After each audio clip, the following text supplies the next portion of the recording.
Hello, and welcome back to our edutainment segments.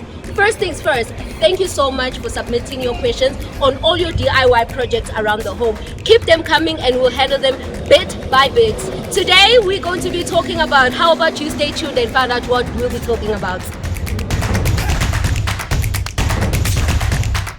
Yebo, welcome to our edutainment segment. Today, we are speaking fancy terms about painting. We want to know what they really mean. We want to understand them because sometimes we walk into a shop and these terms that are thrown at you just confuse you even more than the actual job of painting. I've got Reynard with me. Hello, sir. How are you? I'm awesome. Thank you so much for joining me. Thanks. There's a fancy term that refers to this little bucket, water-based, right? Yes. And there's another one referring to this metal bucket, which is solvent-based. Ooh, solvent-based. What's the difference? Okay, so normally, in normal terms, to make it easy, if you go into a shop and you ask, can I please get a water-based paint? Normally it's referred to as a PVA, but that's not the right term to use because it's a water-based emulsion.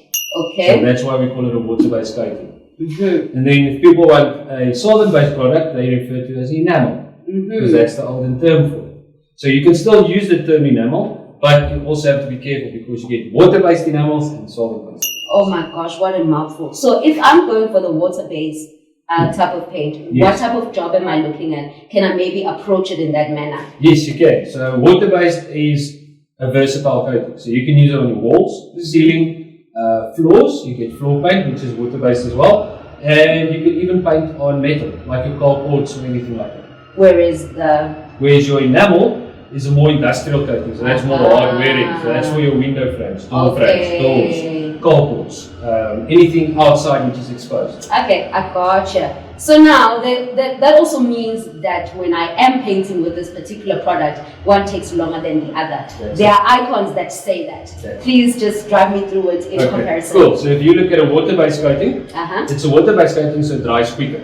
So your recoating time is 4 to 6 hours, where the solvent-based between 16 to 24 hours. The reason for that is because your solvent-based has got solvents that needs to evaporate. Because there's different types of oils in it. You get a long oil and a short oil, and a medium oil. Gotcha. So that all determines the drying time of the coating. Cool. And then out of the icons that I see on this bucket, I know they vary. What else should I be focusing on? I see this one is quite straightforward. It's got to do with stirring the actual paint. That's it, yes. So you have to stir it with a flat pedal, obviously, to get everything inside the tin mixed properly. And water-based, it says clean with water. You can apply it with a roller or a brush, or you can even airless spray. Where with solvent-based, it says there, it will be touch dry in 4 hours. So that means you can touch it within 4 hours. I'll be tempted to be touching it straight after, just like my nails. That's it, yes. And then it says it's solvent-based, so that means that you need turpentine or thinners to clean your brushes. Gotcha. When you've messed. Cool. And it also says that you can spray it, and it's a lead-free product. Awesome stuff. Thank you so much for this information. Stay tuned onto our segments where we talk everything paints to educate you and just hear what you are stuck with at home on the other side. Thank you.